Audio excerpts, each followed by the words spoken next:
Mr. Harrell, embezzlement, $631,000 retired savings converted to personal use, fake annuity statements manufactured and delivered year after year. Johnnie Earl Harrell operated as a credit union branch manager in Zebulon, North Carolina for 11 years without a single person checking his work. Over $631,000 in retirees' savings vanished while he handed them forged statements telling them everything was fine. Financial decision in their lives for 11 years. You go ask any one of them who they call first when they need real advice about their money. The man you just watched is Johnnie Earl Harrell, and for 11 years, he was the most trusted financial figure in his branch. The person retirees in Zebulon, North Carolina, walked into his office to hand their entire lives over to. $631,838.36. That is what investigators eventually counted. Every dollar of it came out of the retirement accounts of older members who believed they were buying annuities. Annuities Harrell never purchased, never funded, and never intended to. The paperwork they held in their hands had been forged on his desk, page by page, year after year, until the day one retiree tried to draw on money that did not exist. Before we go any further, when an older relative asks you to look at a financial statement they got in the mail, do you actually read it? Or do you trust that the person who handed it to them did their job? Drop a comment and let me know how closely you watch the people who watch your parents' money. And if you are not subscribed yet, this channel covers these cases every single week, the ones the mainstream press buries on page 7. Hit that subscribe button. The story you are about to hear is worse than the headline. Johnnie Earl Harrell was born in 1971 in Rocky Mount, North Carolina, the second of 3 children in a working-class household on the edge of Edgecombe County. His father was a maintenance foreman at a Burlington Industries textile mill that would shutter before Johnnie graduated high school. His mother worked the customer service window at a small community bank in downtown Rocky Mount, the same bank she would work at for 31 years. That bank is where the story really begins. Johnnie's mother brought him in for Take Your Child to Work Day in the spring of 1981. He was 9 years old. He remembered the smell of carbon paper, the clack of the adding machine, and the way his mother knew every customer who walked through the door before they ever reached the window. Mrs. Bullock with the cane. Mr. Pittman, who always wore the same brown corduroy jacket. The Whitleys, who farmed tobacco out on Highway 64, who only came in on Fridays. That was the first time Johnnie Harrell understood what a small-town bank was. It was not a business. It was a relationship. And the woman behind the window, his mother, was the keeper of it. He was a quiet kid, not unpopular, just careful. Teachers at Northern Nash High School described him in yearbook comments as polite, attentive, neat. He played baritone in the marching band. He worked summers at the Hardee's on Sunset Avenue, then at a Food Lion stocking shelves on the 3rd shift for $6.25 an hour. He saved most of what he made. By the time he enrolled at North Carolina Wesleyan College in the fall of 1989, he had $4,000 in a passbook savings account at his mother's bank and a clear idea of what he wanted to do with his life. He wanted to work in a building like the one she worked in. He wanted to be the person on the other side of the glass. He earned a bachelor's degree in business administration in 1993, the first in his immediate family to finish college. His first job out of school was as a part-time teller at a regional bank in Wilson, North Carolina. $8.90 an hour, full benefits after 90 days. He was promoted to full-time within a year. By 1998, he was an assistant branch operations specialist. By 2003, he had moved to a slightly larger institution in Raleigh as a personal banker, the title for the staffer who sits at a desk rather than behind a counter, the person customers see when they have a real decision to make: a home loan, an inheritance, a rollover, a retirement plan. His evaluations from that period, later subpoenaed and reviewed by federal investigators, used a consistent vocabulary: reliable, detail-oriented, builds long-term relationships with members, demonstrates patience with older clientele. One supervisor wrote in a 2005 review that Harrell had an unusual aptitude for translating complex financial products into plain language for retirees, and recommended him for advancement. In 2007, he married Tanya, a registered nurse from Halifax County. They bought a 3-bedroom split-level on a cul-de-sac in Wake Forest, 15 minutes from the Beltline, 25 minutes from Zebulon. They had no children. They had a beagle named Buster.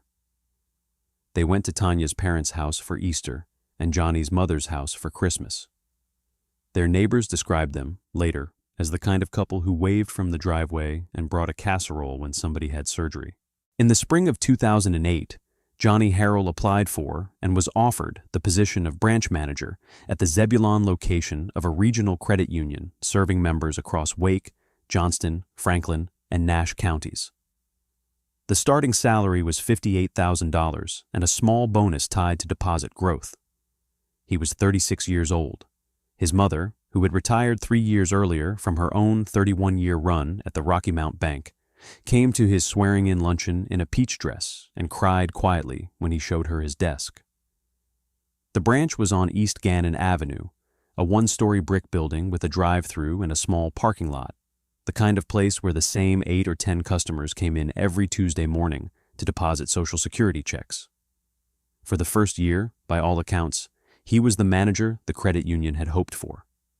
Member surveys came back with comments about how patient he was, how he remembered names, how he sat with people through long conversations about money that they were embarrassed to admit they did not fully understand. He was, in the small world of that branch, a trusted man. He had spent 37 years preparing to be one. And then, somewhere in his second year as branch manager, something shifted. The investigators who later mapped his accounts would never identify the specific date. There was no obvious crisis, no gambling debt uncovered, no medical bankruptcy, no affair. There was only the gap. The gap between what a credit union branch manager in eastern North Carolina earned and what a man in his late 30s with a mortgage and a wife and a self-image of competence wanted his life to feel like. The gap between the trust his older members placed in him and the supervision the credit union actually exercised over a manager who had earned that trust. The gap was where the scheme grew. To understand what Harrell did, you have to understand what a community credit union branch manager actually is. He is not a faceless functionary. He is, for the older members of the branch, the most senior financial figure in their day-to-day life, the person they ask about everything. Should I move this CD? Should I pay off the truck? My husband died. What do I do with his pension? My daughter wants me to take out a loan. Is that a good idea? The branch manager is the answer giver. He is the person whose word the retiree is going to take. He also has access. A branch manager can pull up any member's account on his screen, see every deposit and withdrawal, see the rollover paperwork, see the beneficiaries. He can sign off on movements that other staff cannot. He can approve a wire. He can countersign a withdrawal. He can override a flag that another teller raised. The institution trusts him because somebody has to be trusted, and somebody at the branch has to be the final word, and that somebody is, by design, him. And at a credit union, which is a member-owned cooperative rather than a publicly traded bank, the oversight structures are real, but often thin at the individual branch level. There are auditors, there are compliance officers, there is a board. But the day-to-day discretion at the branch belongs to the manager, and the safeguards depend, almost entirely, on the assumption that the manager is honest. Harrell understood this from the inside. He had spent his entire career, from the teller counter in Wilson to the personal banker desk in Raleigh, to the manager's chair in Zebulon, watching how these institutions actually worked. He knew where the audits looked and where they did not. He knew that an annuity sold to a member did not have to be processed through the credit union's own systems, that members could be steered toward a third-party product, sign paperwork in the manager's office, and never see a credit union confirmation of the purchase because, formally, the credit union was not the purchaser. He knew that older members would not log onto a website to check on their annuity. He knew they would expect a paper statement in the mail. He knew that, if a paper statement arrived on letterhead that looked plausible, with their name and their balance and a polite note about the quarter's performance, they would put it in the same accordion folder they kept the rest of their financial paperwork in, and they would not call anyone. He knew, in other words, exactly where the system trusted him and exactly where the system was not looking. And he knew how long he could keep a lie alive in that space. The first retiree Harrell stole from was a member he had inherited from the previous manager, a widow in her early 70s who had walked into the branch in the summer of 2008 with a check for $94,000 from her late husband's pension rollover. She did not know what to do with it. She had taught third grade for 38 years. Her husband had been the one who handled the money. He had died in February.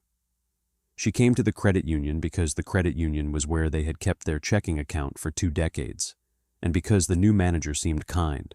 Harrell sat with her for 90 minutes. He listened. He asked about her grandchildren. He drew a simple diagram on a yellow legal pad, a circle for her current savings, an arrow pointing to a second circle labeled annuity, a third arrow pointing to a series of small monthly figures that represented what she could draw in retirement. He explained, in plain words, that an annuity was a contract that would pay her a guaranteed monthly income for the rest of her life, that the principal would be protected, that this was the responsible thing to do with a lump sum like the one her husband had left her.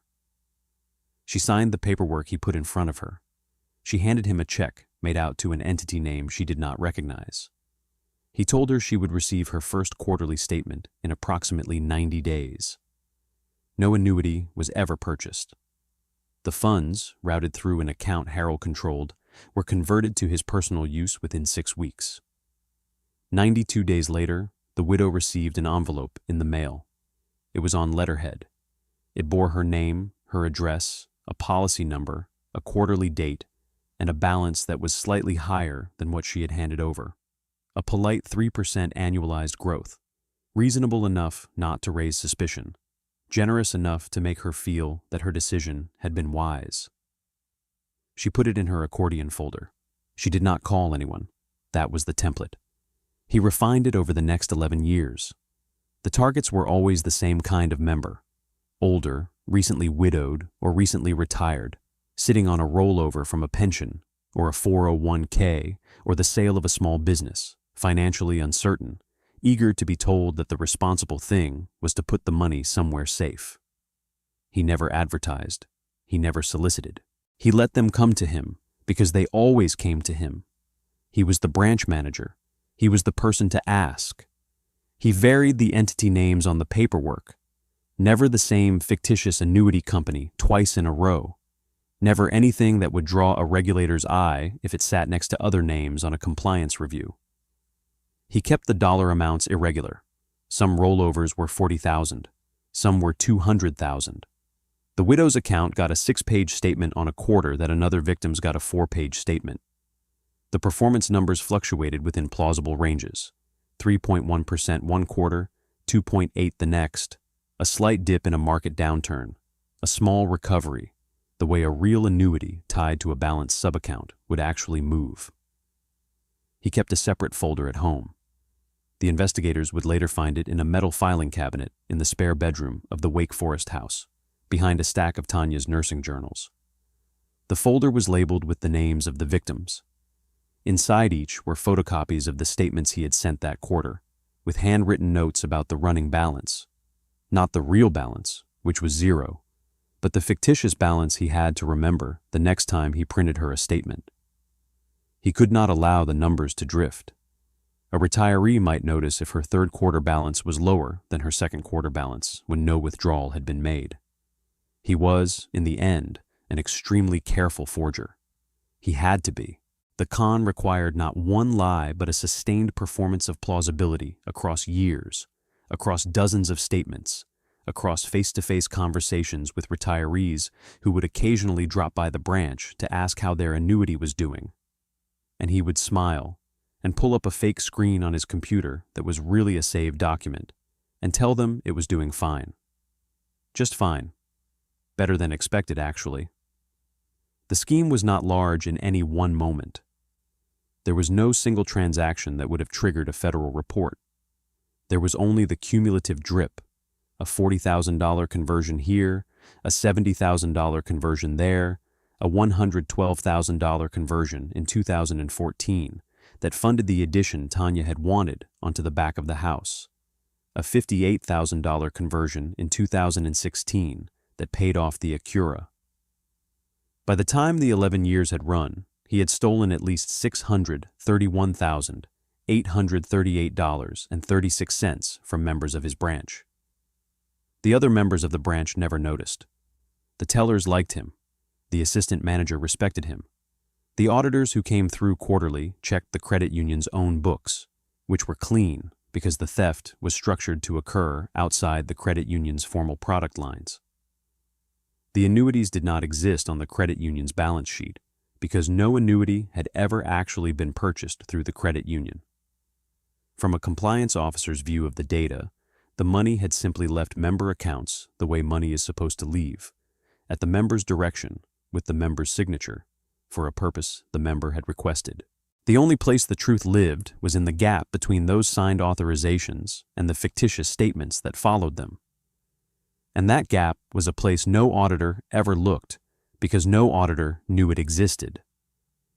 It unraveled in 2019 the way these schemes always unravel, not from a tip, not from an audit, from a retiree trying to use her own money. Her name does not appear in any of the public filings, so we will call her Mrs. P. She was 78 years old.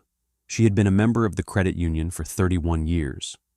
In 2012, after the sale of a small parcel of family land near Spring Hope, she had rolled $146,000 into what Johnnie Harrell told her was an annuity.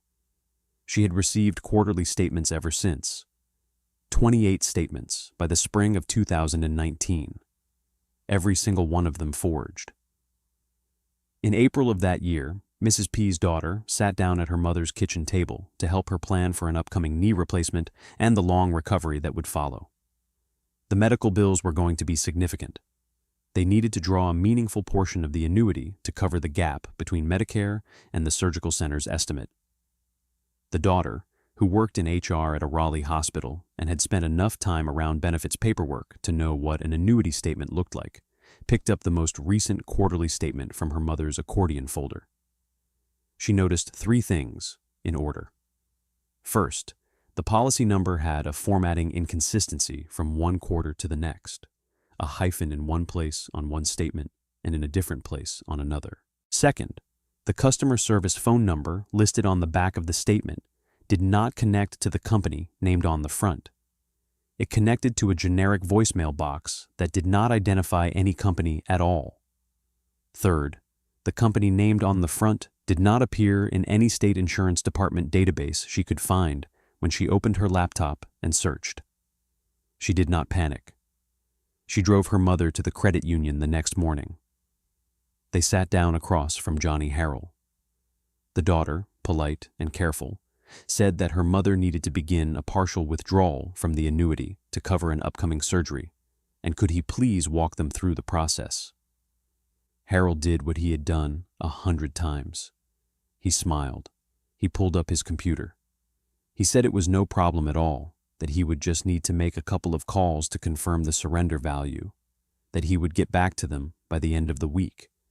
He did not get back to them by the end of the week. The daughter called the branch on Monday. She was told Mr. Harrell was out. She called on Tuesday. She was told the same. On Wednesday, she called the credit union's regional office, not the branch, and she asked to speak with someone in compliance about an annuity her mother had purchased through the branch manager in Zebulon in 2012. The compliance officer she reached had been with the credit union for 19 years. She listened carefully. She took the policy number. She took the company name. She placed the daughter on hold for 4 minutes. When she came back on the line, her voice had changed. She asked the daughter if her mother could come into the regional office the following morning, and to please bring every annuity statement she had ever received. We are about to walk into the part of this story where the federal agents show up, and the 11-year lie collapses inside of a single afternoon. If you have made it this far, You already know this channel does not look away from these cases. Subscribe if you have not. We cover one of these every week, and the verdict in this one will sit with you for a while. The regional office's compliance team escalated the case within 48 hours. The credit union's internal investigators pulled every account associated with Johnnie Harrell's branch where an annuity rollover had been processed during his tenure. There were eventually more than 24 of them. Not one of those annuities existed. The credit union contacted federal authorities. Within 3 weeks, the case was being run as a joint investigation by Homeland Security Investigations, the North Carolina Department of Insurance Criminal Investigations Division, and the Zebulon Police Department. HSI led on the financial forensics. The State Department of Insurance led on the fictitious annuity products themselves. Whether the entity names on Harrell's forged statements matched any real licensed product anywhere in the United States. They did not.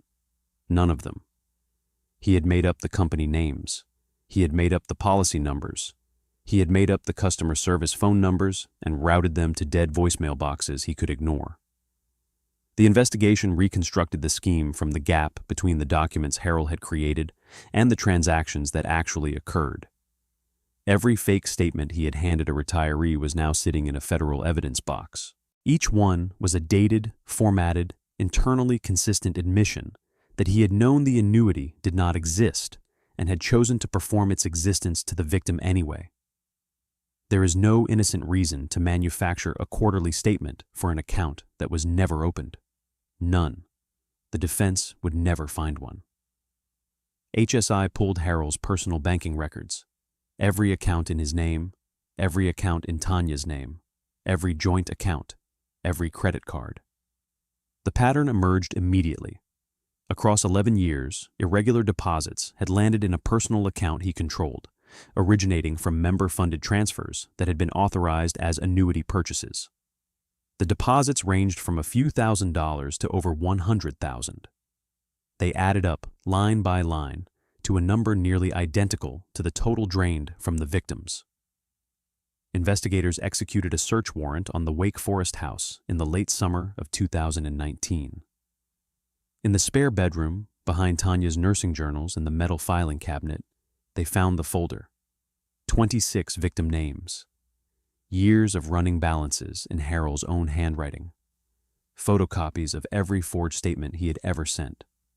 The smoking gun was not one document. It was a binder of them. Hundreds of forged statements, each one a small, dated forgery, each one a small, dated confession. When the agents asked the assistant manager at the branch how she had not noticed anything across all those years, she said something the investigators would later quote in their report. She said, "He was the manager. He told us where to look. We looked there. The victims were interviewed one by one. The widow from 2008, now in her 80s, sat across from a federal agent in the same kitchen where she had once sat across from Johnnie Harrell, with a check for $94,000. She did not cry during the interview. She cried afterward when her son drove her home, and she had to explain to him that the money his father had left her was gone. The daughter who had triggered the discovery, Mrs. P's daughter, gave a statement that ran 23 pages. She did not raise her voice. She simply walked the agents through every statement, every phone call, every conversation. Her mother sat next to her with her hands folded in her lap and said almost nothing. The agents went to the Zebulon branch on a Tuesday morning in the late fall of 2019. Harrell was at his desk. He was wearing a charcoal suit and a burgundy tie. He had a member's account file open on his screen. 2 HSI special agents and 1 investigator from the North Carolina Department of Insurance walked in through the front doors. They identified themselves at the teller line. They asked, politely, to speak with Mr. Harrell in his office, with the door closed. He stood up when they came in. He shook their hands. He gestured to the 2 chairs across from his desk. He asked, in the same patient voice he had used with retirees for 11 years, what he could do for them. The lead agent placed a folder on the desk. He opened it. He laid out, in sequence, 3 quarterly statements bearing the name of an annuity company that did not exist, addressed to a member of Harrell's branch. He said, "Mr. Harrell, can you tell me about these statements?" Harrell looked at the documents on his desk. He did not pick them up. He did not touch them. His face, the agents would later note in their report, went very still. Not panicked, not surprised, but the still that comes when a person realizes that the moment they have been outrunning for 11 years has, finally, caught up to them in their own office. He said, "I think I would like to call my attorney." The lead agent said, "That is your right, Mr. Harrell." Harrell said nothing else. He sat down in his chair. He folded his hands on the desk. The agent informed him that he was being placed under arrest on a federal charge of embezzlement from a credit union and read him his rights. He did not respond. He did not argue. He stood up when asked to stand up. He walked out of his office past his assistant manager and his tellers without looking at any of them. The front doors of the branch closed behind him at 10:47 a.m. He was processed at the Wake County Detention Center. He was released that evening on a bond his wife signed for. He did not return to the branch. He did not pack up his desk. The credit union's regional office sent a small team that night, after closing, to remove his personal items in a single cardboard box and deliver them to his Wake Forest home the next morning. Tanya signed for the box on the front porch in her nursing scrubs. The beagle barked at the delivery man from the doorway. That was the last day of Johnnie Earl Harrell's 11-year career as the most trusted financial figure in his branch. He was charged in the United States District Court for the Eastern District of North Carolina with embezzlement from a credit union. The case was prosecuted by Assistant United States Attorney Toby Lathan. The presiding judge was United States District Judge Louise W. Flanagan, a respected jurist with a long career on the federal bench in the Eastern District. Harrell's defense attorney filed the routine pretrial motions. There was no realistic challenge to the evidence.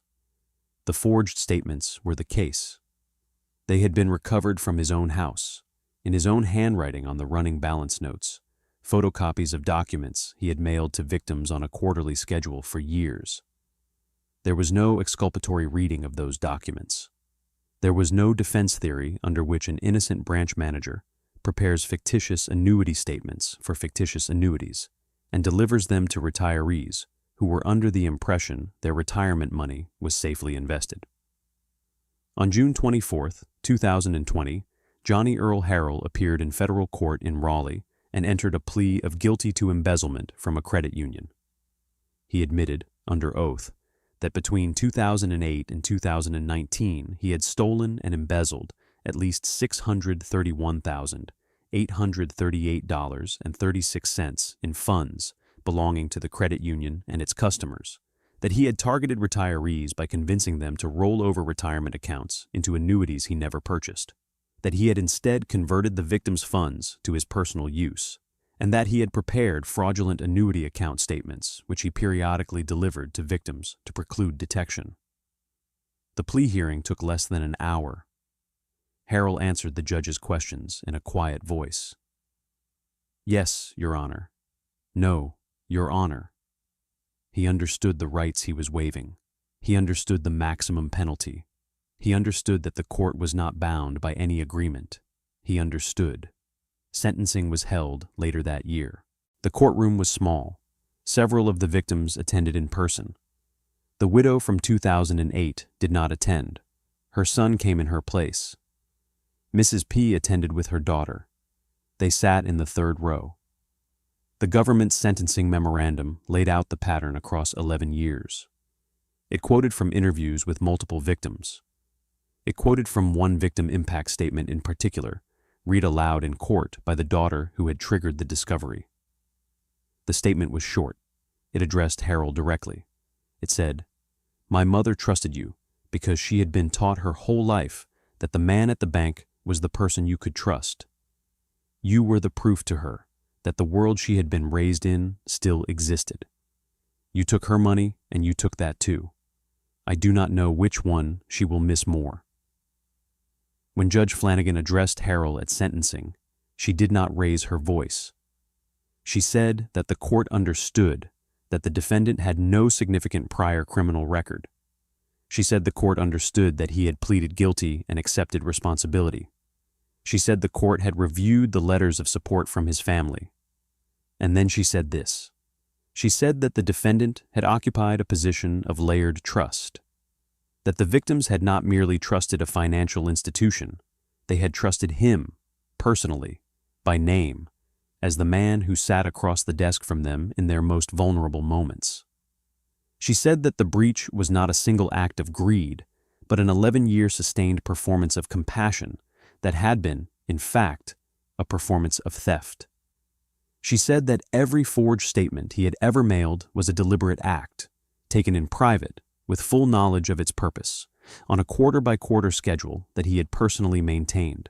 She said the court could not, in good conscience, treat that as anything other than what it was. She sentenced Johnnie Earl Harrell to 48 months in federal prison and 5 years of supervised release. Restitution was to be determined.